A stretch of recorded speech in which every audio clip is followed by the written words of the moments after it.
किसी ने कहा कि 22 जनवरी को मस्जिद आबाद करो और ऐसे आबाद करो कि ईद उल फितर और ईद उल अजहा का मंजर नजर आए। अरे ये क्या बात है साहब।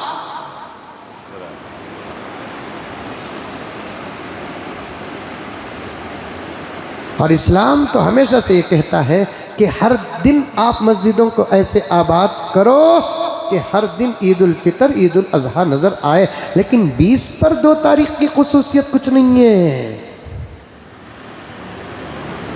नानू रिजाल वहुम रिजाल, हो सकता है कि उसका फायदा उनके पास कोई और हो, अलग बात है। लेकिन मैंने हालात को सामने रखकर ऐसे बयानात को सुना जब लोगों ने मुझे सुनने पर मजबूर किया। तो 22 तारीख को मस्जिद आबाद करो, क्या बात है ये 22 तारीख को मस्जिद आबाद करने की खुसूसियत के साथ गुजारिश करना या हुक्म करना। आबाद करो आज ही। अब जुमे में जो मंजर है वही असर में पैदा करो। ये ज़रूरत नहीं है, ये इबादत है, इबादत। असर में, मगरिब में, ईशा में, कल फजर में, कल ज़ोहर में, असर में हम जब तक जिंदा रहे और दुनिया जब तक रहे मस्जिदों का माहौल ऐसे बनाओ। लेकिन 22 तारीख को इस मंजर के साथ मत जोड़ो।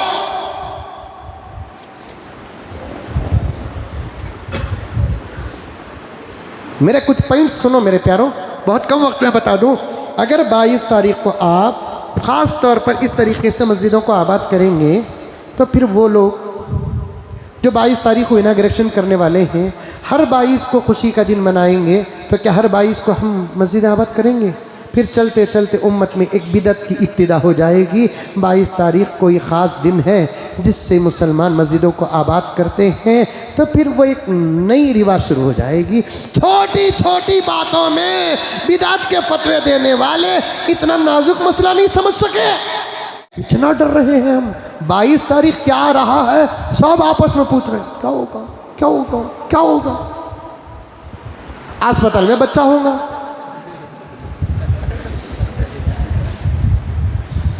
या नहीं तो कौन भी आउट होगा, क्या होगा।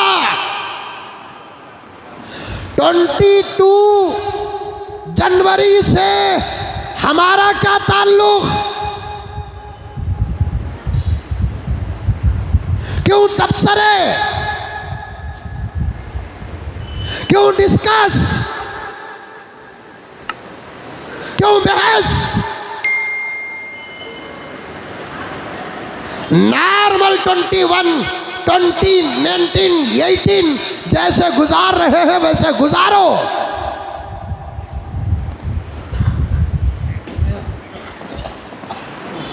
कुछ नहीं होगा इंशाअल्लाह ताला, कुछ नहीं होगा। कुछ लोगों ने ये छोटे छोटे जो यूट्यूबर आए हैं ना, अल्लाह पहले इनको ख़त्म करना। मुझे भी बहुत सर खाते हैं, मैं तो आजकल उनके पास जाना भी छोड़ डाला। छोड़ जाओ, उन्होंने अपने सब्सक्राइब्स बढ़ाने के लिए खामखा की इंटरव्यू ले रही। वो क्या कि बढ़ाना कहते हैं ना, वो जितना बढ़ते हैं उतना पैसा आता कहते हैं ना। I don't know. 20 पर 2 जनवरी को मुसलमान क्या करना है मुल्क में। जैसे ही वो माइक और वो यूट्यूबर वो ये नहीं तो वो क्या कहते हैं उसे, उन्हें किसी के पास चले जाता है तो फिर इंटरव्यू देने वाले समझ जाते हैं आहा मेरी किस्मत का दरवाज़ा खुल गया।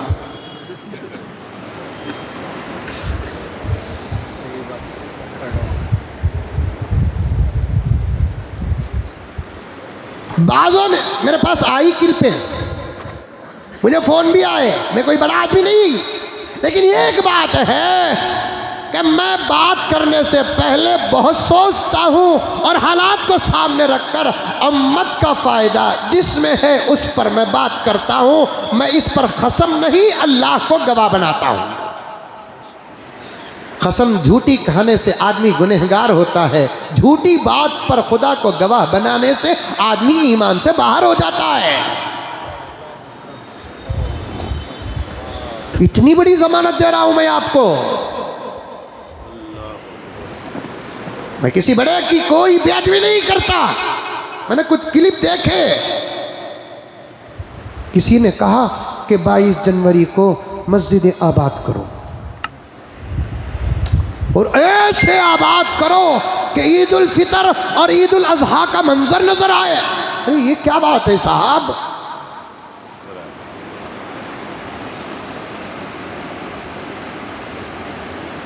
और इस्लाम तो हमेशा से ये कहता है कि हर दिन आप मस्जिदों को ऐसे आबाद करो कि हर दिन ईद उल फितर ईद उल अजहा नजर आए।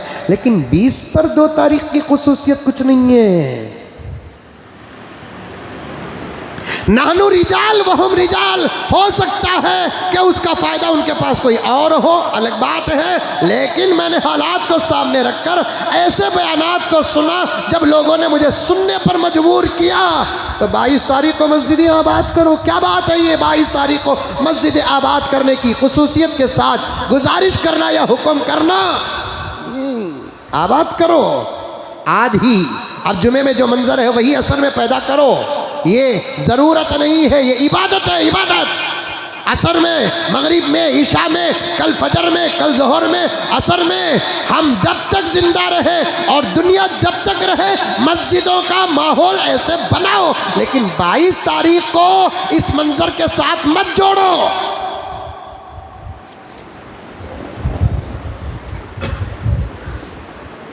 मेरे कुछ पॉइंट्स सुनो मेरे प्यारों, बहुत कम वक्त में बता दूं। अगर 22 तारीख को आप ख़ास तौर पर इस तरीके से मस्जिदों को आबाद करेंगे तो फिर वो लोग जो 22 तारीख को इनाग्रेशन करने वाले हैं हर 22 को खुशी का दिन मनाएंगे। तो क्या हर 22 को हम मस्जिद आबाद करेंगे? फिर चलते चलते उम्मत में एक बिदत की इब्तिदा हो जाएगी। 22 तारीख कोई ख़ास दिन है जिससे मुसलमान मस्जिदों को आबाद करते हैं, तो फिर वो एक नई रिवाज शुरू हो जाएगी। छोटी छोटी बातों में बिदअत के फतवे देने वाले इतना नाजुक मसला नहीं समझ सके।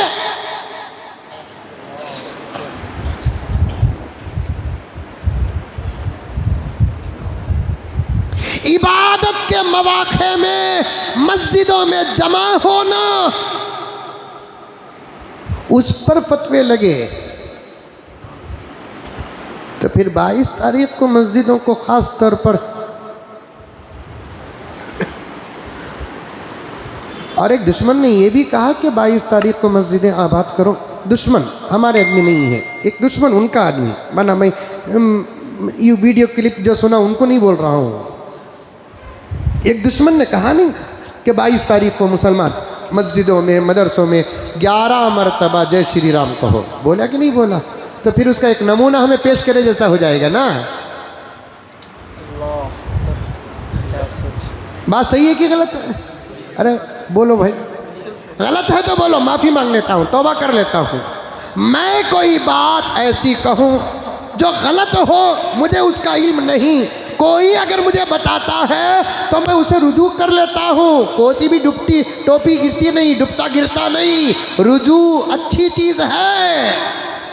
किसी दुश्मन ने कहा कि 22 तारीख को मस्जिदों में मदरसों में 11 मरतबा जय श्री राम कहो, और हम लोग जब मस्जिदों में 22 तारीख के दर्द को मिटाने के लिए अल्लाह के दरबार में हाजिर होकर ला इलाहा इल्लल्लाह भी पढ़ेंगे, लेकिन दुश्मन तो ज़रूर कहेगा कि मुसलमान मस्जिदों में भी जय श्री राम कहा है।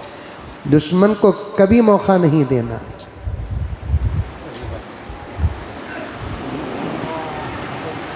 पैंट सुनो प्यारो, पैंट सुनो।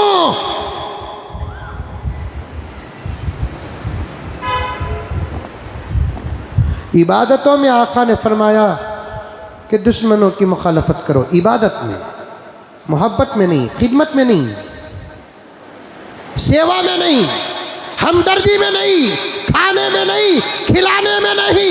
इबादत का जहाँ मसला आता है उनकी मुखालफत करो। हदीस मौजूद है, अहादीस मौजूद है। हुजूर की खिदमत में सहाबा आए, 10वीं मुहर्रम के रोज़े के बारे में पूछा, या रसूलल्लाह हम 10वीं मुहर्रम को रोज़ा रखें जबकि यहूदी भी रखते हैं। आका ने फरमाया कि मुखालफत करो। वो एक रोज़ा रखते हैं तो तुम एक पहले एक बाद में करो। मुखालफत इबादत में करना, यही इस्लाम है।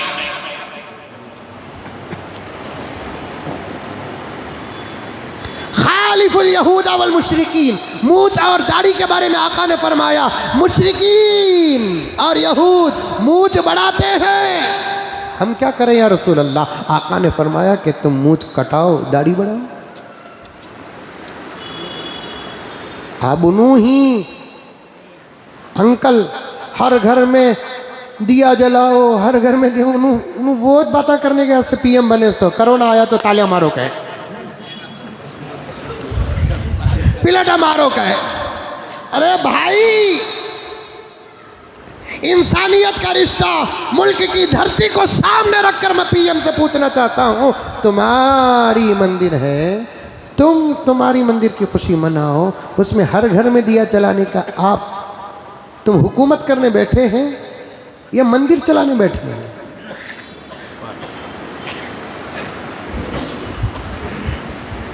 और कुछ तो लिहाज करो, कुछ तो लिहाज करो, कुछ तो लिहाज करो।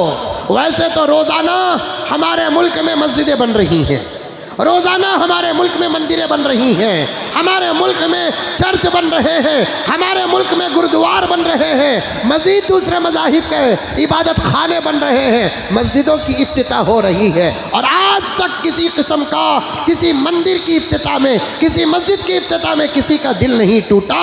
लेकिन ये मंदिर की बात ही कुछ और है प्यारे, जान कुर्बान है, हक बात पे जान कुर्बान है। बात किसी और मंदिर की होती तो फिर हमारे नौजवान आने जाने वालों को हरीरा पिलाते, आने जाने वालों को पानी पिलाते, खाने पीने का इंतज़ाम करते, सफाई का इंतज़ाम करते। ये आम मंदिरों की तरह ये मंदिर नहीं है, हमको साफ कहने दो। आम मंदिरों की तरह ये मंदिर होती तो हमको कोई एतराज़ नहीं था, लेकिन ये मंदिर की बात ही कुछ और है, क्योंकि इसका फैसला सबूतों पर नहीं हुआ, आस्ते पर हुआ है। यूट्यूब जिंदा है,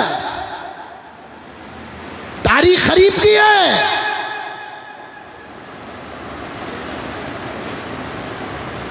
यूट्यूब जिंदा है, तारीख खरीब की है। हमारे मुल्क की अदालत उज़्मा जिस दिन उस जमीन का फैसला सुनाती है, वो अल्फाज आज भी मौजूद हैं। 4 बातें अदालत ने पेश किया। क्या अदालत ने ये तस्लीम किया कि बाबरी मस्जिद बाबर और उसके सिपह सालार मीर बाकी ने तामीर की है। इस बात को अदालत उज़्मा सुप्रीम कोर्ट ने कबूल किया है। दूसरी बात, खुद अदालत सुप्रीम कोर्ट, मैं बड़ा अदब करता हूं, अदालत है, भूल चूक हो जाती है।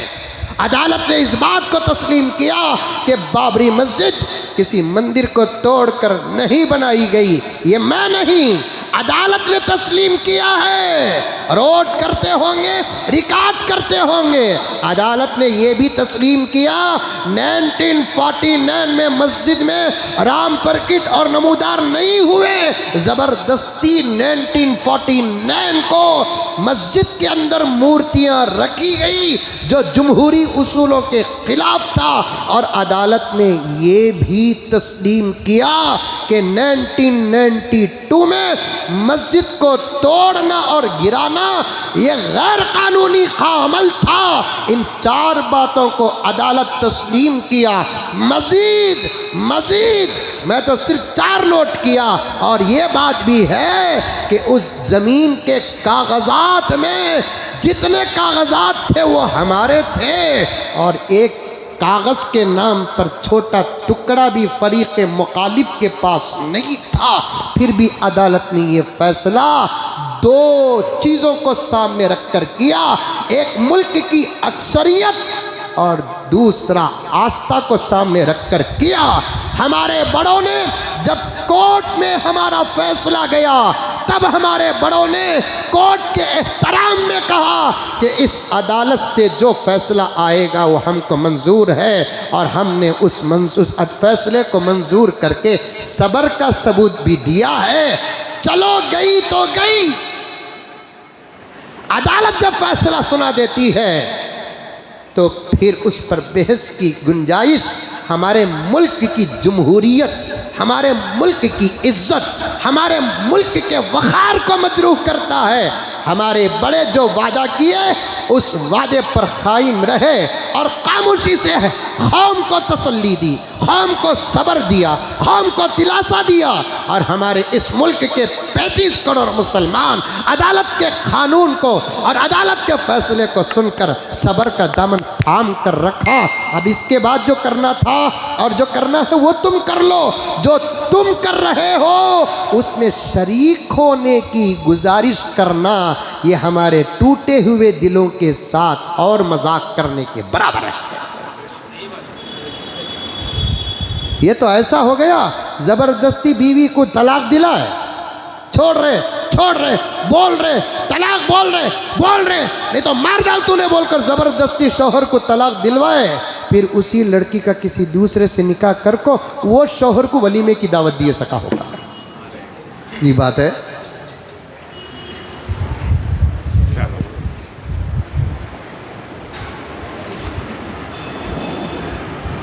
बात सही है कि नहीं? फिर भी आस्था मैं अल्लाह पर भरोसा करते हुए, तवक्कलतु अलल्लाह का दामन थामते हुए, खुदा की कसम ये ज़रूर कहूँगा, अगर वो ज़मीन बाबर और बाबर के सिपह सालार ने मस्जिद तोड़कर बनाई, मंदिर तोड़कर बनाई, तो मैं कहता हूँ कि वो ज़मीन का उनकी तरफ जाना अच्छा ही हुआ, हक बहकदार रसीद। अगर ऐसा नहीं, वो ज़मीन एक आम ज़मीन थी, मंदिर तोड़कर अगर नहीं बनाई गई तो फिर क़यामत उस वक्त तक नहीं आएगी जब तक वहाँ अजान न होगी। क़यामत उस वक्त तक नहीं होगी जब तक मेरे नबी का मुसल्ला वहाँ नहीं बिछेगा। क़यामत उस वक्त तक नहीं आएगी जब तक मेरे नबी का मिंबर वहाँ नहीं सजेगा। मैं क़यामत उस वक्त तक नहीं आएगी जब तक वहाँ पर नमाजें नहीं होंगी, तिलावतें नहीं होंगी, जिक्र नहीं होगा, दुरूद पढ़ा नहीं जाएगा। अगर वो ज़मीन उनकी थी तो हम इस बात को मानते हैं, हक बहकदार रसीद। अगर वो ज़मीन उनकी नहीं थी तो जैसे कभी मंदिर कभी मस्जिद, तो कभी मस्जिद कभी मंदिर, तमाशा देख लेना। क्यों? हमारा ईमान है प्यारो, हमारा ईमान है जब ज़मीन, जुमला सुनो, हमारा ईमान है हमारी चीख कभी बेअसर नहीं होगी। हमारी चीख शेर है, हमारी चीख कभी बेअसर नहीं होगी। ज़मीन खामोश सही, आसमान बोलेगा। हमारी चीख कभी बेअसर नहीं होगी, ज़मीन खामोश सही, आसमान बोलेगा। डरने की कोई ज़रूरत नहीं है मेरे प्यारो।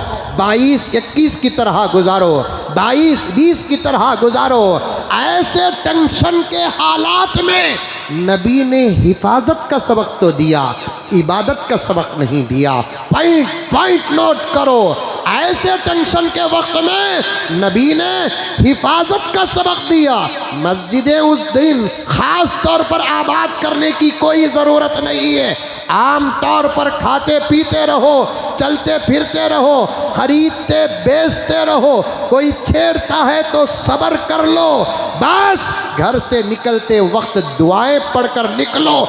अगर हमारा ईमान दुआ पर नहीं तो हम क्या काक मुसलमान हैं? क्या नबी ने सहाबा को टेंशन के वक्त में ये दुआएं नहीं सिखाई? ये दुआ ज़रूर पढ़ना। अल्लाहुम्मा इन्ना नजअलुका फी नुहूरिहिम व नऊज़ु बिका मिन शुरूरिहिम। ये दुआ ज़रूर पढ़ना।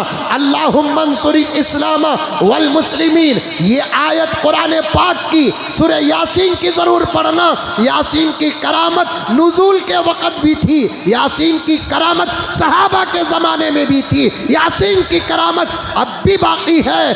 जब यासीन शरीफ नाजिल हुआ, तफसीर उठाकर देखे, हुजूर को ख़त्म करने का प्लान चल रहा था।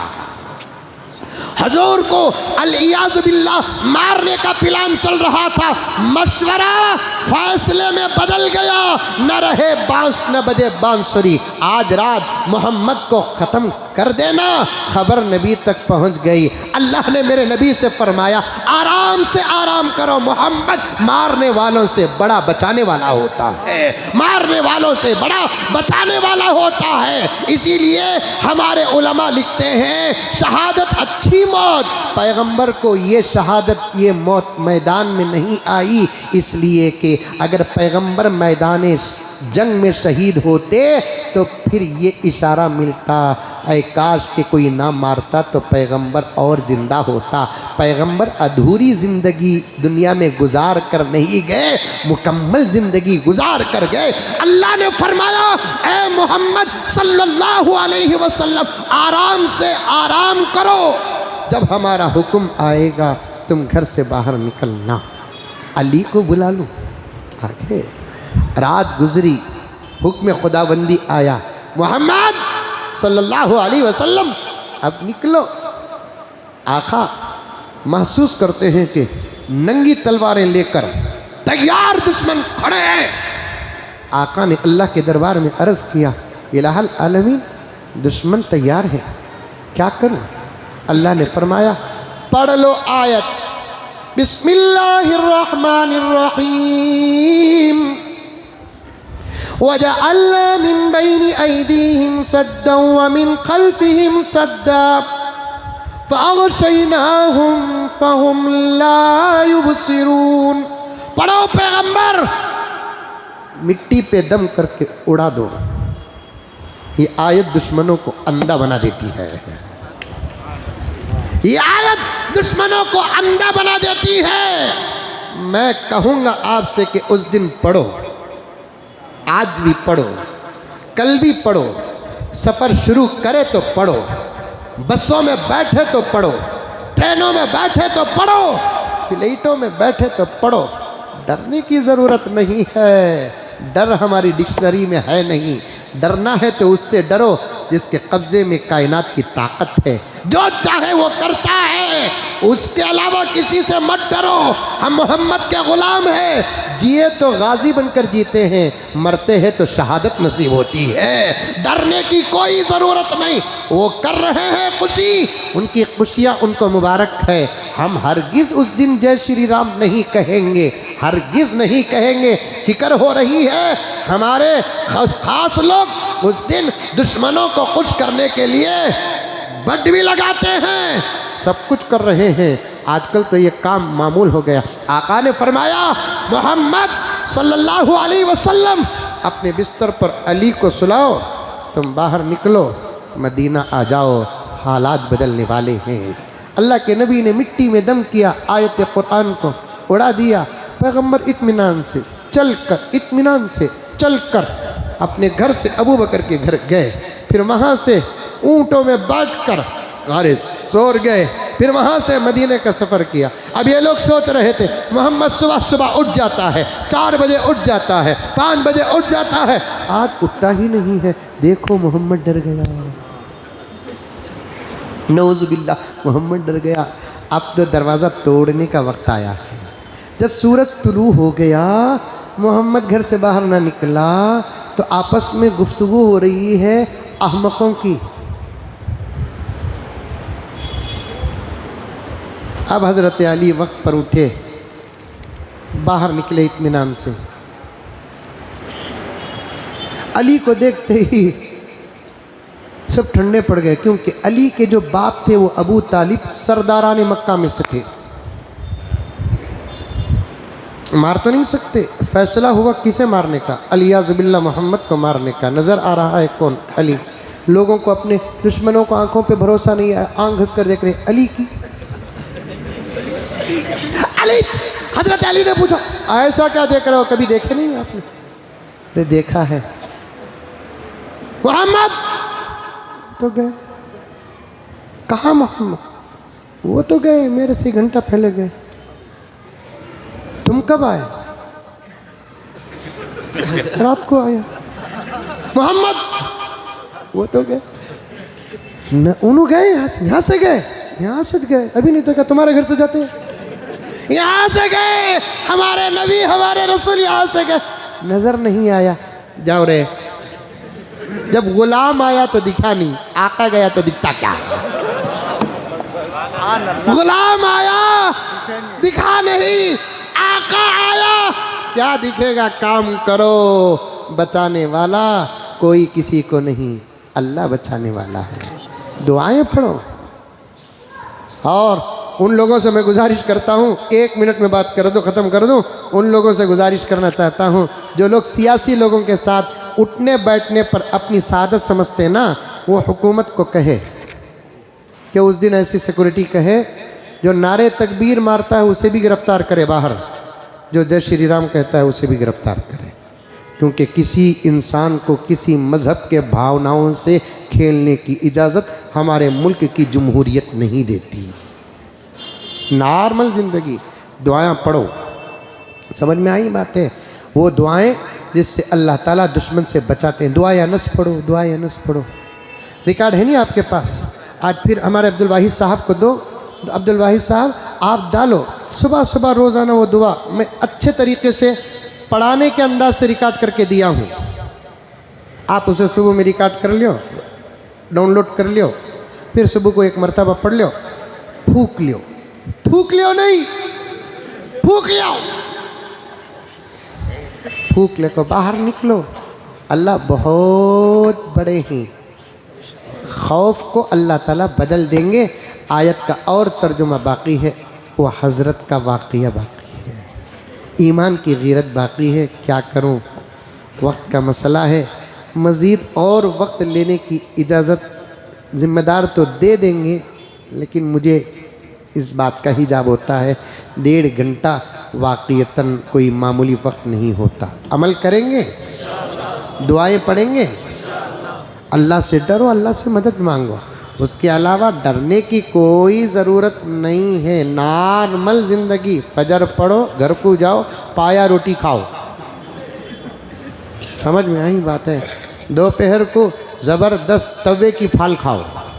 हाँ, अभी नहीं है, दिल टूटा हुआ है, टूटे हुए दिल जुड़ेंगे भी, जुड़े हुए दिल टूटेंगे भी। व तिलकल अय्यामु नुदाविलुहा बैनन नास, ज़मीन इस बात की गवाह है, कल जो ना था वो आज है, कल जो था वो आज नहीं है। हर रास्ते में हमको ये मंज़र नज़र आता है। डरने की कोई ज़रूरत नहीं। ईद उल फितर का माहौल बनाओ, ईद उल अज़हा का माहौल बनाओ, दुश्मन को तालियां मारने का मौका मिलेगा नहीं। नमाज पढ़ो, हमेशा नमाज पढ़ना, पढ़ो नमाज। हमें तो हर वक्त बोलते हैं, उलमा बोल रहे हैं, हर दिन जुमे की या फजर की नमाज का मंज़र ईद की नमाज के मुताबिक बनाओ, उस वक्त तक हालात नहीं बदलेंगे। लेकिन उस दिन ख़ास इस किस्म का निज़ाम बनाना दुश्मनों के इरादों के साथ मुआफ़क़त करने के बराबर मैं समझता हूँ। फिर भी अल्लाह बेहतर फ़ैसला फ़रमाए। जाते हुए मस्जिद के लिए ताउन फरमाते जाएँ।